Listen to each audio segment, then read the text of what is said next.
The 9th day of December. The nieces were gathered in the courtyard.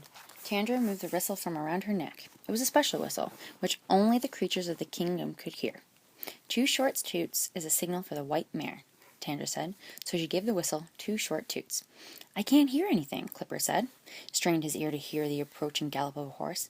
Be patient. It won't be long before she arrives. The white mare is a niece's friend, galloping high over hills and glen. She tosses her mane to and fro, soars in the sky, and swoops down low. Her neck is long and slender and strong. She trots with grace on winter's pond. Her snowy coat glistens in the morning light, a white bouquet in the moon's pale night.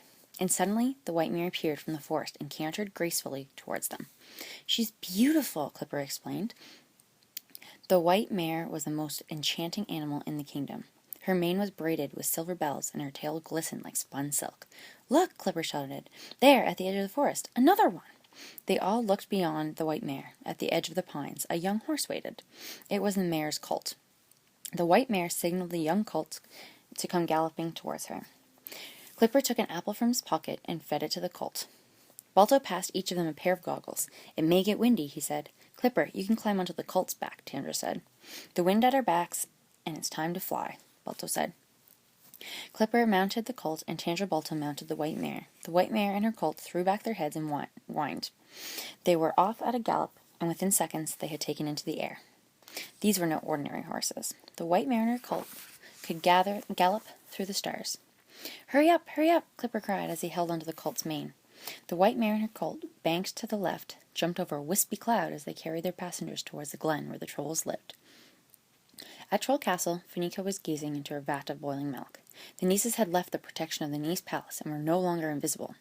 Funica watched as they approached the glen on the backs of the white horses. This is what I've been waiting for, she cried.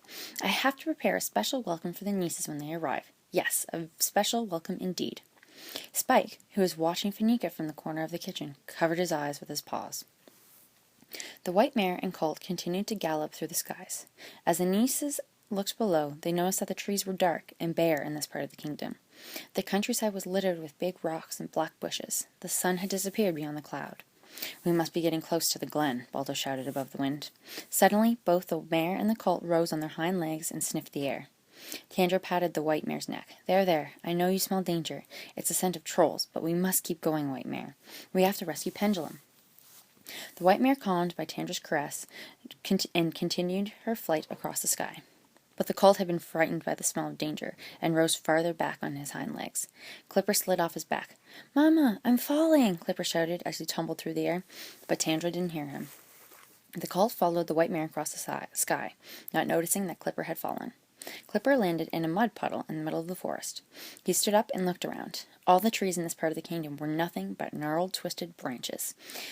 There wasn't a Christmas tree in sight.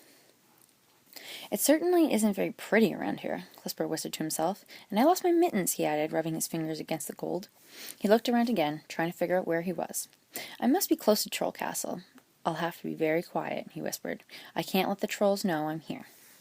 He tiptoed through the forest, but Funica, who had been watching it all in her vat of boiling milk, was expecting him. She had placed nets all through the forest. One net was hidden under a pile of leaves, and Clipper stepped into it. It sprung up, trapping him inside. Help, help, Clipper shouted. Mama, Papa, I'm trapped. But Tandra and Balto were too high up in the sky to hear him. Funica stepped out from behind a tree. Now I have you, my darling niece, she snarled. Lucky for me you fell from that pony. You're a prisoner of the trolls of the glen, and I'm sure your dear parents will be coming looking for you soon. He's not a pony, he's a colt, Clipper corrected, showing no fear to the trolls standing before him. Whatever, it doesn't really matter. I have you now, Funica said. Archibald, take him to the castle. Archibald stepped out from behind a tree, clapping his hands. More little friends, he cried. I don't make friends with trolls, Clipper shouted, giving Archibald's nose a pull when he leaned towards the net. Ouch! Archibald cried, and thinking nose-pulling was the way nieces said hello, he grabbed Clipper's nose and gave it a tug in return. And good day to you as well, he said with a bow. He untangled Clipper from the net. He whispered into his ears, Don't worry, little niece, I won't hurt you. I'm your friend. Archibald put Clipper under his arm and headed off in the direction of the castle. Let me go, you big bully, Clipper shouted, beating Archibald with his fists. My, nieces are certainly affectionate, Archibald laughed, stepping into the woods.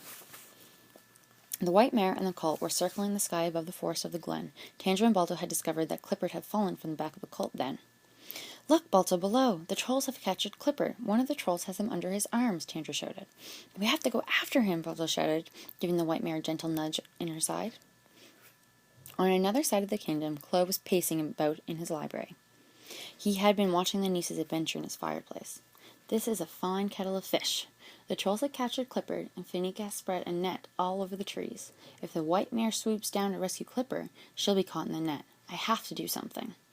Clo took a long, thin straw from the box on the mantel. He picked a small pea off his dinner plate and put it in the end of the straw. "Now, don't be upset with me, white mare, but I have to help the nieces."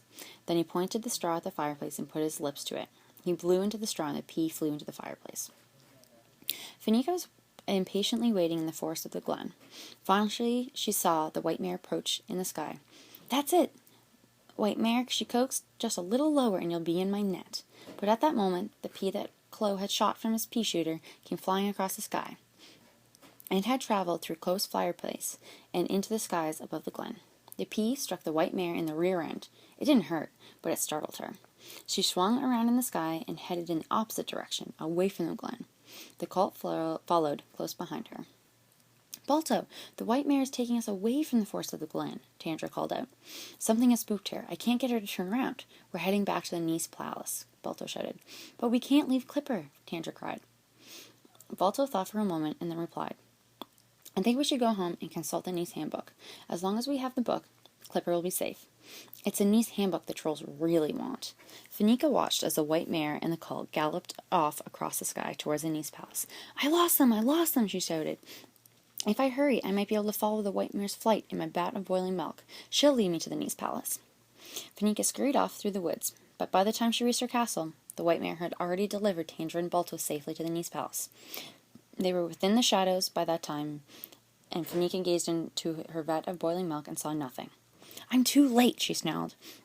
"But there's always tomorrow. I'll have a new plan by then." She began to yawn. The adventures of the day had tired her. Things certainly hadn't worked out very well for Tandra and Balto, but as they say, it's an ill wind that blows no good. Archibald had another new friend at the Troll Castle, and he would take good care of Clipper and Pendulum until Balto and Tandra could rescue them. Until tomorrow, good night.